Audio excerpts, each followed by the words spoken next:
नमस्कार, आप देख रहे हैं हमारा खास बुलेटिन देवभूमि। मैं हूं आपके साथ ऋतु तिवारी पोखरियाल। देश के भावी सैन्य अफसर सरहद की निगहबानी को तैयार हैं। भारतीय सेना अकादमी में शनिवार को हुई पासिंग आउट परेड के बाद भारतीय सेना को 331 युवा अफसर मिल गए हैं। इसके अलावा 7 मित्र देशों के 42 कैडेट्स भी आईएमए से कड़ा प्रशिक्षण लेकर अपनी अपनी सेना का हिस्सा बने हैं। सेना प्रमुख जनरल मनोज पांडे ने बतौर निरीक्षण अधिकारी परेड की सलामी ली है। आपको एक रिपोर्ट दिखाते हैं।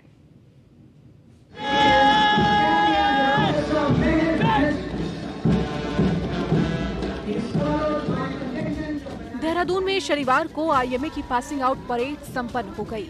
इस बार आईएमए की पासिंग आउट परेड में देश और मित्र देशों के 373 जेंटलमैन कैडेट्स पास आउट हुए हैं।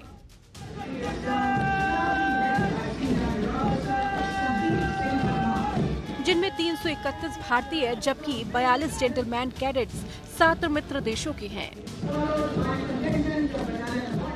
सेना प्रमुख मनोज पांडे ने परेड की सलामी ली।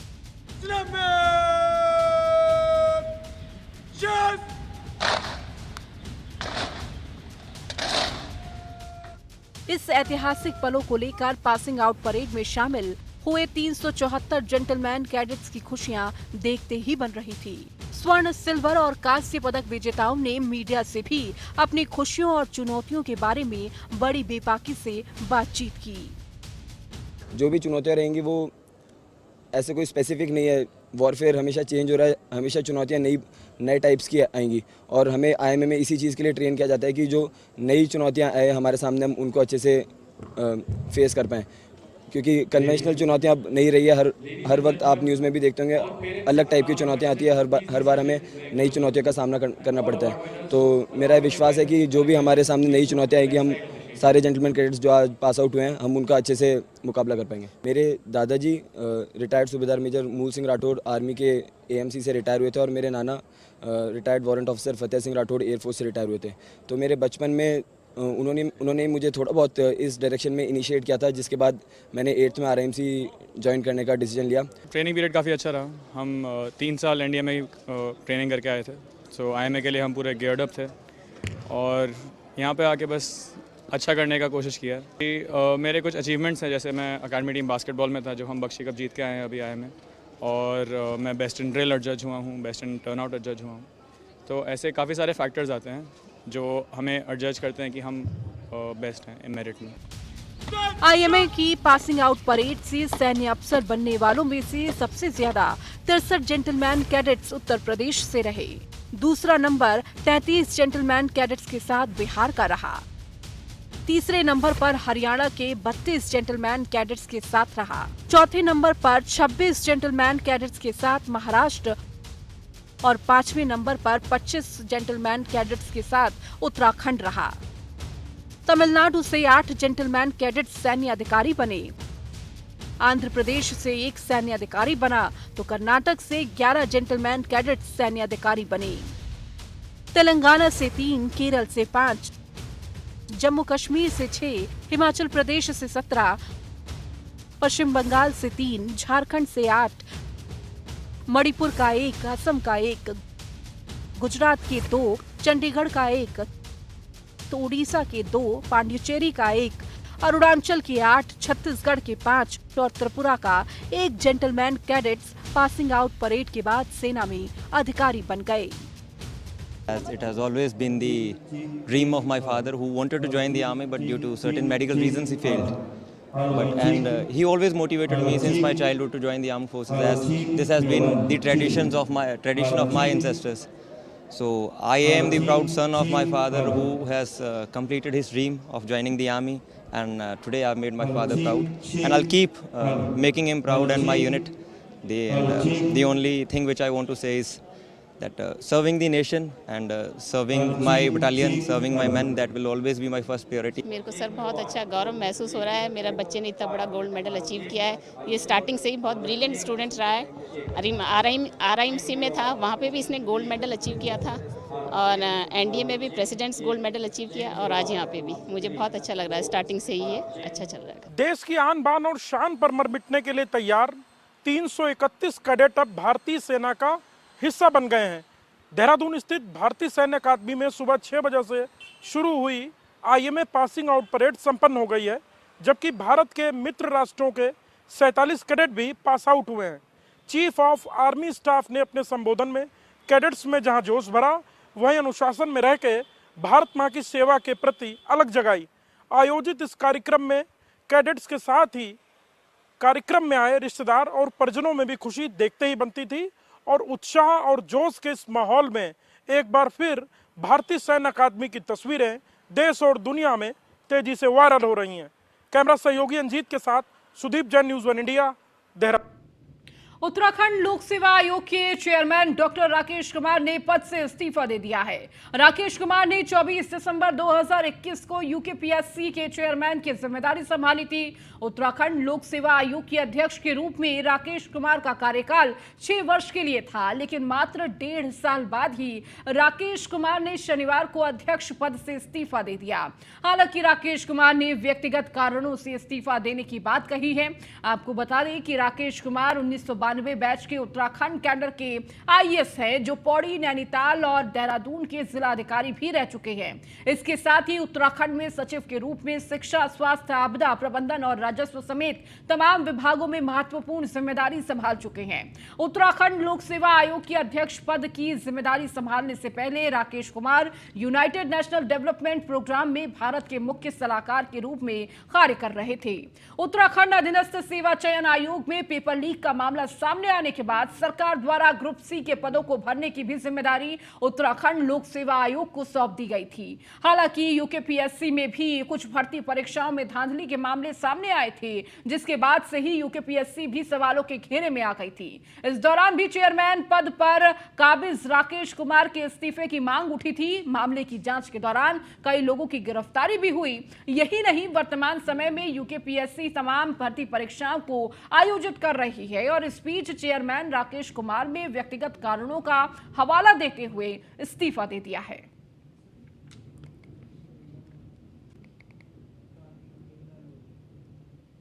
लोक सेवा आयोग के अध्यक्ष डॉक्टर राकेश कुमार के इस्तीफे को बेरोजगार संघ के अध्यक्ष बॉबी पवार ने अपनी जीत बताया है। बॉबी पवार ने कहा कि अब लोक सेवा आयोग के अध्यक्ष के इस्तीफे के बाद आयोग के सभी कर्मचारियों को उनके पद से हटाकर सभी की जांच की जानी चाहिए, जिसके बाद उम्मीद है कि कई से सफेद पोश नेताओं के नाम धांधली में सामने आएंगे। वहीं कांग्रेस ने भी राकेश कुमार के इस्तीफे पर सवाल उठाए हैं।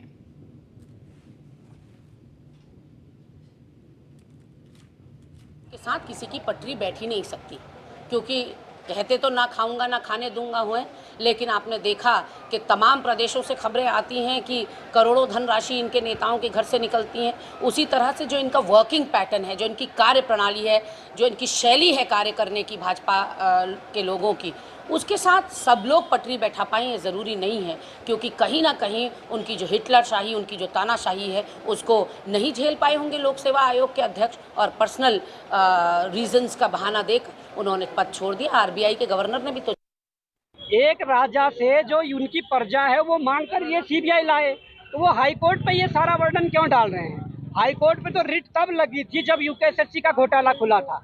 अब राज्य का लोक सेवा आयोग का जब घोटाला खुला, उनके गोपन के अधिकारी जब जेलों के अंदर है, उसके बाद कोई हाई कोर्ट में नहीं गया रिट लगाने के, CBI लाए। उसके बाद तो सरकार से मांग हो रही है। तो मैं यही कहना चाहूँगा कि हाई कोर्ट पे ये वर्डन ना डालकर स्वतः ही संज्ञान ले सरकार की, युवा मांग कर रहा है, प्रदेश का नागरिक मांग कर रहा है, CBI लाई जाए। अगर ऐसा नहीं होता है तो ये लड़ाई आगे जारी रहेगी नए नए रणनीतियों के साथ। केंद्र सरकार के द्वारा किसानों की आय दोगुनी करने के उद्देश्य से अनाजों की MSP में की गई बढ़ोतरी को लेकर बीजेपी किसान मोर्चे ने केंद्र सरकार का आभार व्यक्त किया है। उत्तराखंड बीजेपी किसान मोर्चे के अध्यक्ष जोगेंद्र सिंह पुंडीर ने प्रदेश मुख्यालय पर प्रेस कॉन्फ्रेंस कर केंद्र सरकार का आभार व्यक्त करते हुए इस बढ़े हुए समर्थन मूल्य से किसानों को होने वाले फायदे के बारे में जानकारी दी।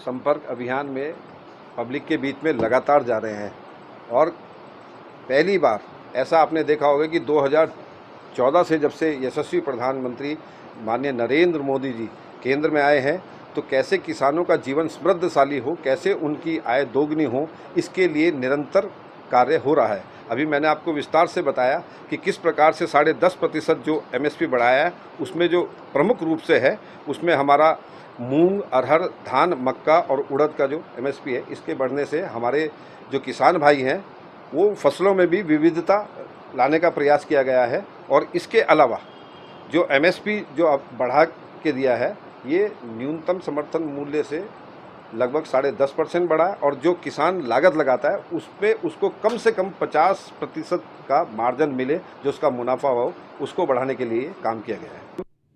देहरादून स्थित कांग्रेस कार्यालय में कांग्रेस प्रवक्ता गरिमा दसौनी और वरिष्ठ नेता मनीष खंडूरी ने प्रेस कॉन्फ्रेंस कर बीजेपी सरकार पर विभिन्न मुद्दों को लेकर जमकर हमला बोला। पूर्व मुख्यमंत्री त्रिवेंद्र सिंह रावत द्वारा महात्मा गांधी के हत्यारे नाथूराम गोडसे को देशभक्त बताने पर कांग्रेस ने जमकर कटाक्ष किया। वहीं चीन की तरफ से होने वाली घुसपैठ पर भी कांग्रेस नेताओं ने सवाल उठाए।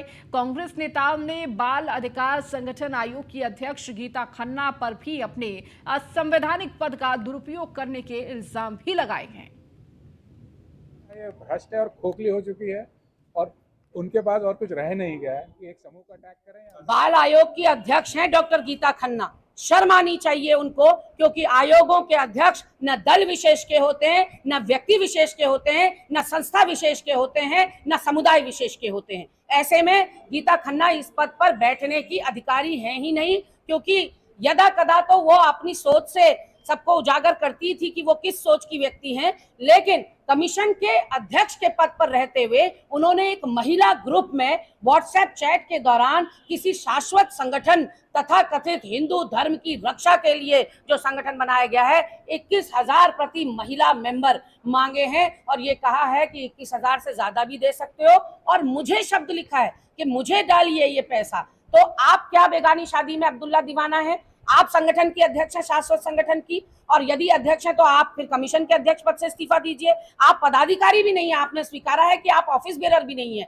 फिर आप इतना ज्यादा क्यों अपने पद की गरिमा से मौजूदा देखिए ऐसा है, अब ये मैं यहाँ पे 4-5 साल से हम देख रहे हैं महंगाई क्यों बढ़ रही है, जवाब आता है जय श्री राम। सुन लीजिए, भ्रष्टाचार क्यों बढ़ा है, जवाब आता है जय श्री राम। ठीक है, ये अत्याचार क्यों हो रहे हैं, जवाब आता है जय श्री राम। आपकी जो भू कानून है उसमें कुछ आप उसको ठीक क्यों नहीं करते, जवाब आता है जय श्री राम। आपके कर्मचारियों की स्थिति ऐसी क्यों है, जवाब आता है जय श्री राम। आपकी महिलाओं का अनादर क्यों होता है, जवाब आता है जय श्री राम। आपके बच्चों को नौकरियां नहीं मिल रही है, आता है जय श्री राम। और कोई जवाब नहीं है, तो ये चुनाव की तैयारी से भी ज़्यादा है। ये मतलब ये मैं मानता हूँ कि जो मानसिकता है ये भ्रष्ट है और खोखली हो चुकी है और उनके पास और कुछ रह नहीं गया है कि एक समूह का अटैक करें या फिर एक बात मैं सवाल पूछूंगा। आप ये कह रहे हैं डेमोग्राफिक्स की बात की मुख्यमंत्री जी ने, आप मुझको ये जवाब दीजिए कितने लोगों ने बाहर से जाके गढ़वाल में ज़मीनें खरीदी हैं? कितने लोग ऐसे हैं जिनकी इजाज़त दी गई है? वो नहीं देख रहे हैं कि पहाड़ बिक गया है, वो नहीं देख रहे हैं कि ज़मीनें बिक गई हैं, वो नहीं देख रहे हैं कि उन्हीं के मुख्यमंत्री DC खंडूरी ने जो कानून भू कानून पास किया था उसी का उल्लंघन कर दिया, उसी को रद्द कर दिया और हमें बोल रहे हैं इस बारे में।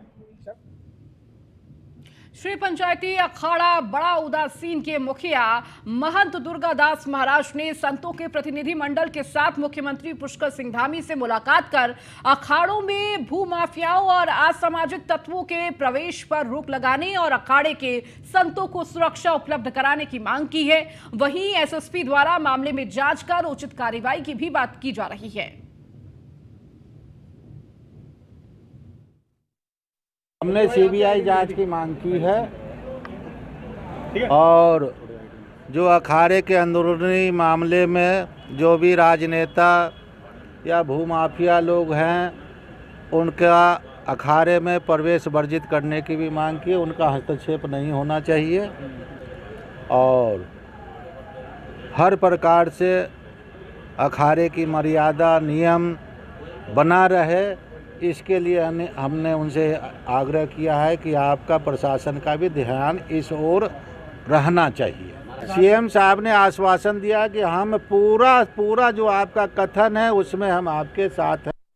धर्म नगरी में बहुत सारे अखाड़े भी हैं, यहाँ पर के छोटे छोटे प्रकरण चलते रहते हैं। माननीय मुख्यमंत्री जी को आशीर्वाद स्वरूप यहाँ के संत लोग मिले थे और अपनी कुछ समस्याओं को लेकर अवगत कराया। जिस संबंध में वार्ता हुई है उसको आगे हम इसमें जांच में देखकर जो भी उचित कार्रवाई होगी उसमें की जाएगी। ऐसे अभी मैं बहुत ज्यादा मैटर में डिटेल में अभी नहीं जा पाया हूँ, लेकिन जो कि माननीय मुख्यमंत्री जी को संत लोग आशीर्वाद देने आए थे यहाँ पर और एक नॉर्मल कट सी मुलाकात थी, उसमें जो भी उनकी छोटी छोटी समस्याएं रहती है अखाड़ों को लेकर उस संबंध में वार्ता भी करी और उसमें उचित कार्रवाई के लिए बताया गया, जिसको परीक्षण करने के बाद इसमें कार्रवाई की जाएगी। लव जिहाद के बढ़ते मामलों को लेकर सरकार गंभीर है, ये कहना है कैबिनेट मंत्री गणेश जोशी का। गणेश जोशी का कहना है कि राज्य सरकार लव जिहाद को बढ़ावा देने वाले लोगों को किसी भी कीमत पर बख्शेगी नहीं। पुलिस अधिकारियों को इसके लिए खास निर्देश दिए गए हैं।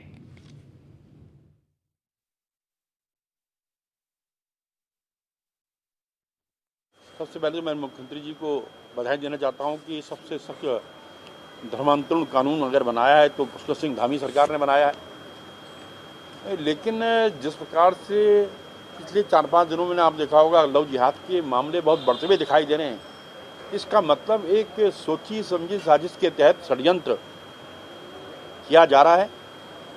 लेकिन देवभूमि में इसको बर्दाश्त नहीं किया जाएगा, चाहे जितने भी सख्त कदम उठाएं। अभी मुख्यमंत्री से उस पर चर्चा मैं करके आ रहा हूँ और हम ऐसी नज़ीर स्थापित करेंगे कि उसका उदाहरण अन्य प्रदेश भी लेंगे, ये मैं कहना चाहता हूँ। ऐसा तो नहीं है कि मुख्यमंत्री जी लैंड जिहाद के आपने कहा षड्यंत्र टाइप भी लग रहा है? नहीं, देखिए मैं आभार व्यक्त करना चाहता हूँ मुख्यमंत्री जी का कि लैंड जिहाद के खिलाफ जो कदम आपने उठाया, जो हिम्मत आपने दिखाई है, तो मुझे लगता है कहीं ना कहीं एक षड्यंत्र उससे परेशान होकर, उससे घबरा कर ये लोग कर रहे हैं। क्योंकि एकदम इतने मामले जो उठे हैं ये अपने आप में कुछ और संकेत देते हैं और हमारी सरकार, हमारे पुलिस विभाग इसमें मुख्यमंत्री निश्चित किया और निश्चित ही जो मामले आएंगे उनमें सख्ती से कार्रवाई होगी। और इस बीच बड़ी खबर दिल्ली से आ रही है, जहां पर चावड़ी बाजार में लगी भीषण आग। चावड़ी बाजार में कई दुकानें जलकर हुई खाक। आग बुझाने में जुटी दमकल विभाग की गाड़ियां। आग ने कई दुकानों को अपनी चपेट में लिया। तो बड़ी खबर इस वक्त दिल्ली से दे रहे हैं, जहां पर चावड़ी बाजार में भयंकर आग लग गई। तो चावड़ी बाजार में कई दुकानें जलकर खाक हुई हैं। तो आग बुझाने में जुटी है दमकल विभाग की गाड़ियां। ये तस्वीरें भी आपको दिखा रहे हैं किस तरह से ये भयावह आग की तस्वीरें। चावड़ी बाजार ये इलाका है जहां पर कई दुकानें इस आग की चपेट में आ गई हैं। ये एक्सक्लूसिव तस्वीर आपको दिखा रहे हैं। चावड़ी भीषण आग लग गई है, जहां तमाम गाड़ियां मौजूद है आग बुझाने के लिए। लेकिन देखिए आग इतनी भयंकर है कि लगातार कड़ी मशक्कत दमकल विभाग के कर्मियों द्वारा की जा रही है। आपको बताते चले कि इस आग की चपेट ने कई दुकानों को अपनी चपेट में लिया है और कई दुकानें इस आग में जलकर खाक हो गई हैं। तो चावड़ी बाजार बेहद ही कंजेस्टेड ये इलाका है जहां पर तमाम दुकानें। और अधिक जानकारी के साथ हमारे संवाददाता किरण पाल हमारे साथ जुड़ चुके हैं। किरण, अभी क्या कुछ स्थिति बताई जा रही है? आग कितनी भयावह, कब तक काबू पा लिया जाएगा?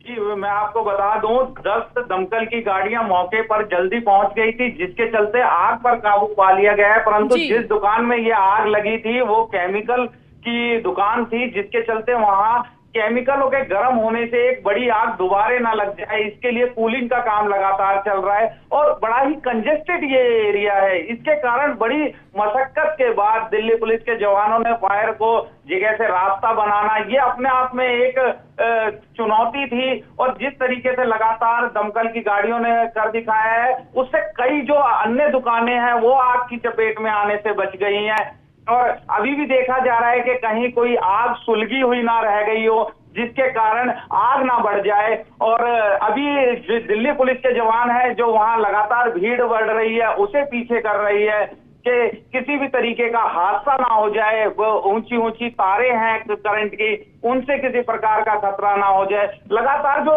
एक समय पे जो कार्रवाई की गई उसके चलते है ना नुकसान रोक लिया गया है। ठीक है किरण, देखिए ये बेहद ही भयंकर आग लगी हुई थी और इस पर बहरहाल काबू पा लिया गया है। अभी अधिकारियों की तरफ से क्या जानकारी दी जा रही है? देखिए, अधिकारी अभी सबसे पहले इस आग को काबू करने के लिए जुटे हुए हैं कि किसी भी तरीके से ये केमिकल का गोदाम एक आग का बड़ा गोला ना बन के उभरी है। कहीं ऐसा ना हो कि अंदर जो केमिकल है उसमें किसी तरीके से आग भड़क जाए, कोई बड़ा धमाका ना हो जिससे कि अन्य दुकानों को काफी ज्यादा नुकसान झेलना पड़े। अभी जो देखा जा रहा है आग का जो रुद्र रूप था। ठीक है, बहुत शुक्रिया किरण इस जानकारी को देने के लिए।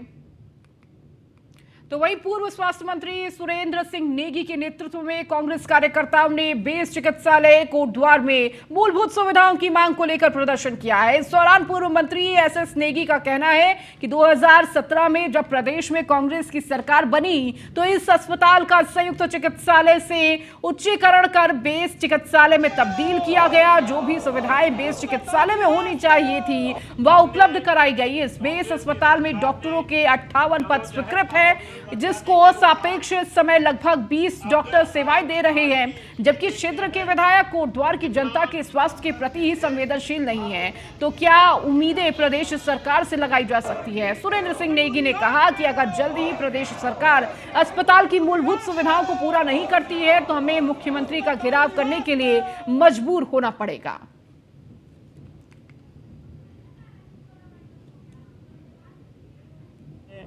महामहिम राज्यपाल को एक ज्ञापन प्रेषित किया है और ये भी मांग की कि लगभग 250 का जो पैरामेडिकल स्टाफ होता है उसके सापेक्ष मात्र जो है 90 के करीब जो है स्टाफ है, तो कैसे उनकी जो है सेवा हो सकती है।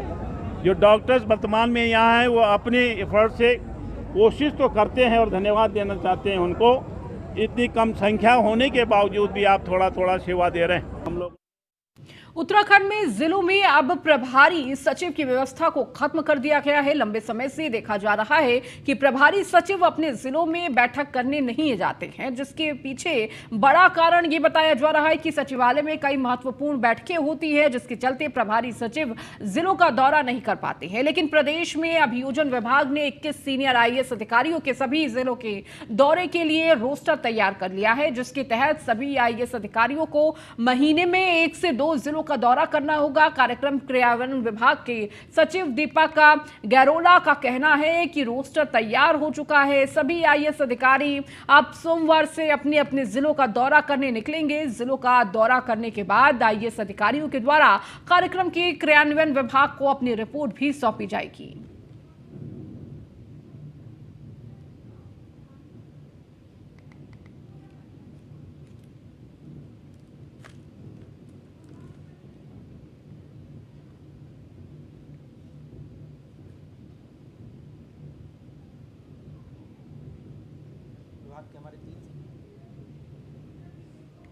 के द्वार हमारा संकल्प अनुशासित प्रदेश और हमारा संकल्प भयमुक्त समाज, तो इसी के संबंध में आज हमने 2022 और 2023 के आंकड़ों के साथ समस्त जिलाधिकारियों, पुलिस कप्तान, कमिश्नर कुमाऊं गढ़वाल और IG कुमाऊं गढ़वाल, इन सब के साथ CM साहब की अध्यक्षता में एक रिव्यू मीटिंग थी। तो उस रिव्यू मीटिंग में इन सभी पे कार्यवाही के निर्देश दिए गए हैं। जहाँ जहाँ से रिपोर्ट नहीं आ रही है वहाँ से रिपोर्ट आनी प्रारंभ हो गई है। और एक जो बहुत महत्वपूर्ण साहब ने निर्देश दिया कि शिकायतें तो आती हैं, जब साहब भी विजिट पे जाते हैं जिलों में तो शिकायतें, मतलब जिला छोटा है, शिकायतों का पुलिंदा बहुत बड़ा होता है। तो इसमें बेसिकली अब ये निर्देश दिए गए हैं भाई जिलाधिकारी तो अपने स्तर से करें ही करें, लेकिन जो मंडलीय आयुक्त हैं, जो हमारे मंडल आयुक्त हैं, वो भी प्रतिमाह जिलाधिकारियों की समीक्षा बैठक लें इन 3 संकल्पों के आधार पर। तो जो समस्या मंडल लेवल पे सॉल्व हो सकती है वो वहीं सॉल्व हो, जिसको शासन पे आना है तो वो एक रिकॉर्डेड हो जाएगा कि अगर 100 समस्याएं आई हैं, 50 वहाँ निस्तारित हुई हैं, 25 वहाँ निस्तारित हुई हैं, तो 20-25 खाली शासन स्तर पे आएंगी। तो कभी कोई उच्च अधिकारी, माननीय मुख्यमंत्री जाते हैं, मंत्रीगण जाते हैं, अब तो समझ सचिव भी भ्रमण करने वाले हैं, तो वो समस्याएँ उनके स्तर तक नहीं आएंगी। तो ये इन्होंने बहुत अच्छा एक दिशा निर्देश दिया है। दूसरा हमने उनके सम्मुख रखा था कि कार्यक्रम क्रियान्वयन विभाग, क्योंकि ये जितनी भी योजनाएं उनका कार्यान्वयन करवाना है फील्ड में, तो उसके साथ साथ जितनी हमारी योजनाएं हैं सरकार की, चाहे वो केंद्र पोषित हों चाहे वो राज्य पोषित हों, तो जितनी भी योजनाएं चल रही हैं उन योजनाओं को धरातल पर उतारने के लिए हमने सभी विभागों से कुछ प्रेजेंटेशन मंगाए हैं। जन कल्याणकारी योजनाओं के, समाज कल्याण हो गया, महिला बाल विकास हो गया, उद्यान हो गया, कृषि हो गया, तो हमने मत्स्य का एक छोटा सा प्रेजेंटेशन बनाया था। और हमारा ध्येय उसमें ये है कि जब भी बहुउद्देशीय शिविर लगें या तहसील दिवस लगें तो उस दौरान लोगों को ये पता हो कि अगर इस विभाग की योजना है तो भाई मैं इसके लिए अप्लाई कर सकता, मैं इसकी अहर्ता रखता भी हूँ कि नहीं रखता हूँ, और अगर रखता हूँ तो मैं कैसे अप्लाई करूँ। तो उसकी अहर्ता, उसकी प्रक्रिया और उस योजना की विशेषताओं को उन शिविरों में बताया जाए। चलिए, इस बुलेटिन में फिलहाल इतना ही। बने रहिए न्यूज़ 1 इंडिया के साथ।